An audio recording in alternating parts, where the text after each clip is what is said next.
and thanks for joining. If you're new here, I'm Wendy and this is Nina's Jewels.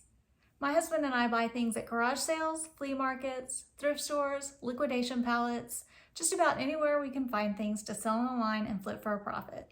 If that's content you're interested in, you're in the right place. First of all, thanks so much for clicking on this video.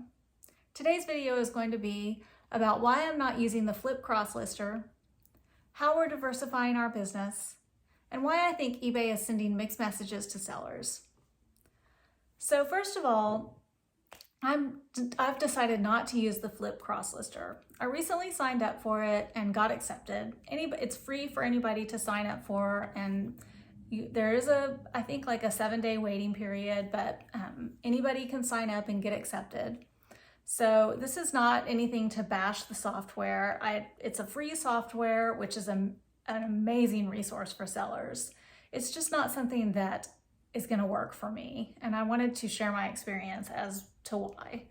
So I'd like to invite you guys to join the conversation in the comments down below as well.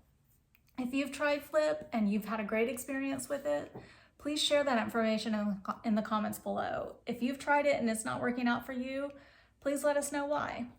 Also, I wanted to say that I've never actually tried another crosslister, so I don't know how Flyp compares to any other crosslisters.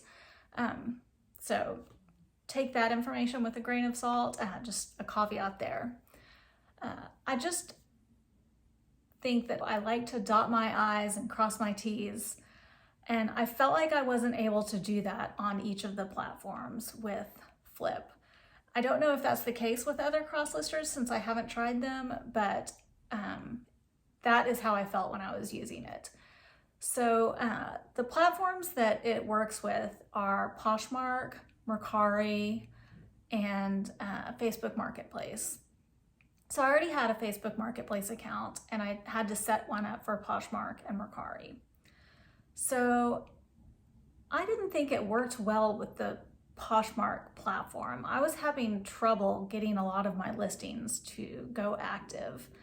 But that being said, I do not have any Poshmark experience. And I think that Poshmark requires a learning curve. Poshmark is something that I think that you need to, there's definitely a learning curve to Poshmark. Like, here's the learning curve of Poshmark, and here's me, I'm way down here. I think that I need to go onto Poshmark and list several things directly on Poshmark before trying to cross-list them. That was my #1 mistake.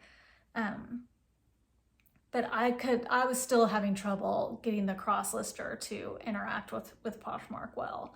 But that may be based on my lack of experience using Poshmark. But the other thing that I had an issue with Flyp is that it was double listing my items on Facebook Marketplace. So I would go in and I would cross-list a couple of things, or a few things, and it double listed many, if not most, of my items on Facebook Marketplace. So when I went in to double check my listings on Facebook Marketplace, there were 2 of almost all of my listings. And so that was concerning. So then I had to go in and delete the double listings, and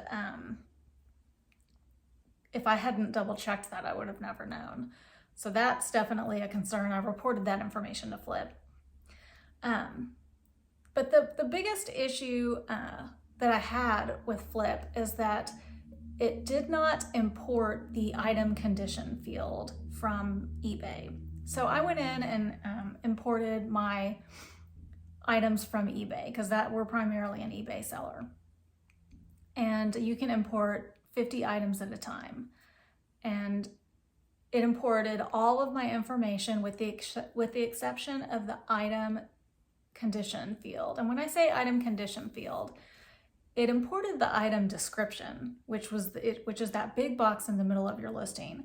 But it didn't import that item condition field, which is the smaller box if you're looking at the draft on a desktop, on the desktop version, underneath where the drop down is, where you select brand new, new other, or pre-owned, that section. And then that box underneath that where it says item condition, and you're supposed to put the details in there about what the condition of the item is. So I'll usually put in that section, excellent pre-owned condition, please carefully inspect photos, or, you know, if there's some damage on the item, I'll input the information there.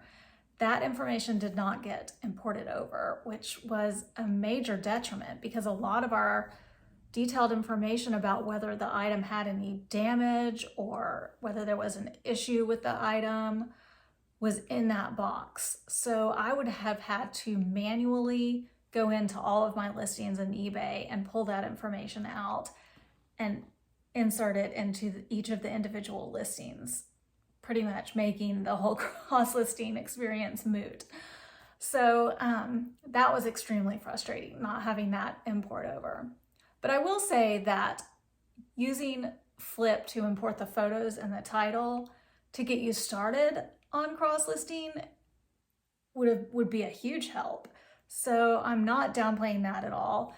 It's just that all of those little details and the item details and then the item condition, you're still, like, for me, I would have still had to have spent hours and hours and hours inputting that information.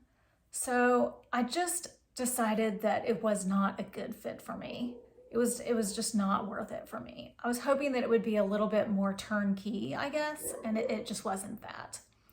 So, in fact, I really kind of sat down and thought about it more, and I thought, you know, I just don't think that cross-listing altogether is a good fit for me. Because, you know, we might cross-list some items, like we might cross-list some of our clothing items on Poshmark. We might cross-list some of our hard goods on Mercari.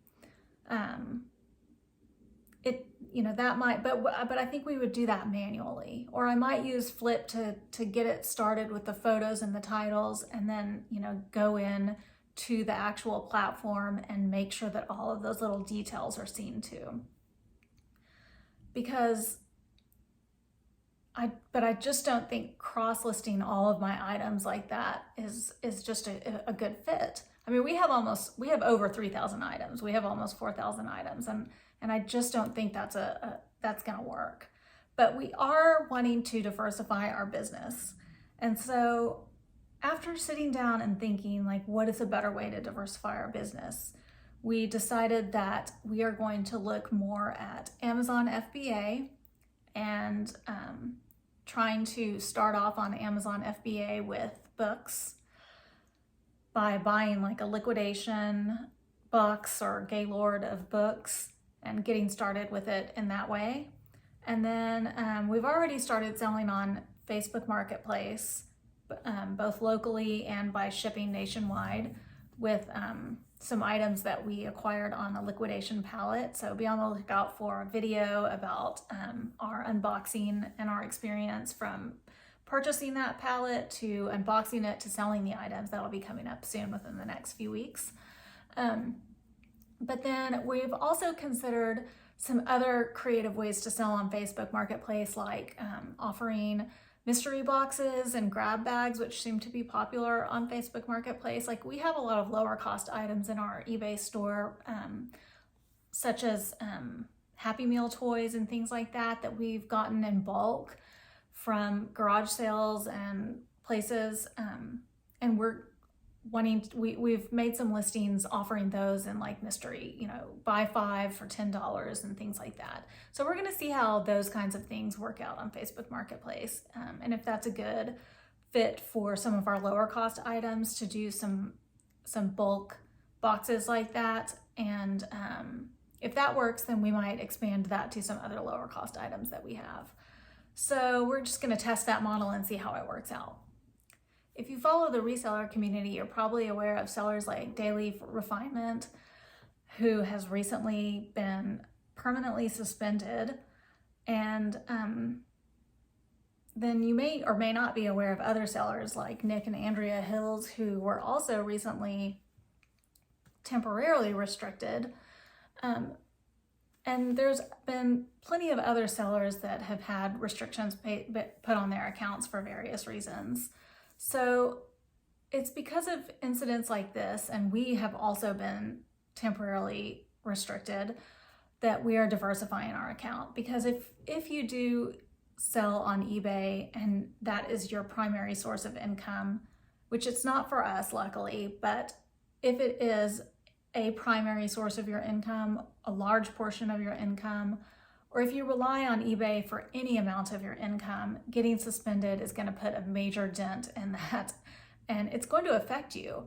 So you need to be diversified to anticipate anything like that that comes up. So that brings me to the other thing that I was going to discuss, and that is that I feel like eBay is sending mixed messages to sellers. And if you follow news on eBay, if you read the information that they put out, follow their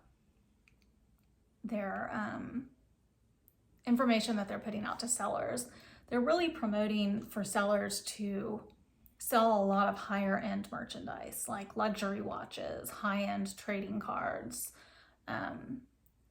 high-end shoes, purses, things like that. That is really the direction that they want sellers to go, and that they really are wanting that to be the next direction that a lot of the merchandise on eBay is headed towards. But I'm finding it confusing because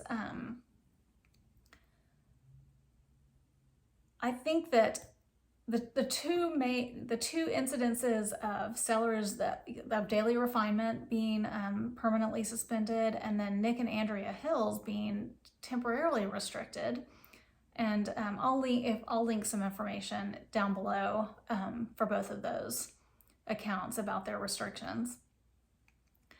Both pertain to them selling high-end items, high-dollar items, and having punitive things happen to them as a result of them pursuing that route, or selling high-end items and then punitive things happening to them as a result of them selling those.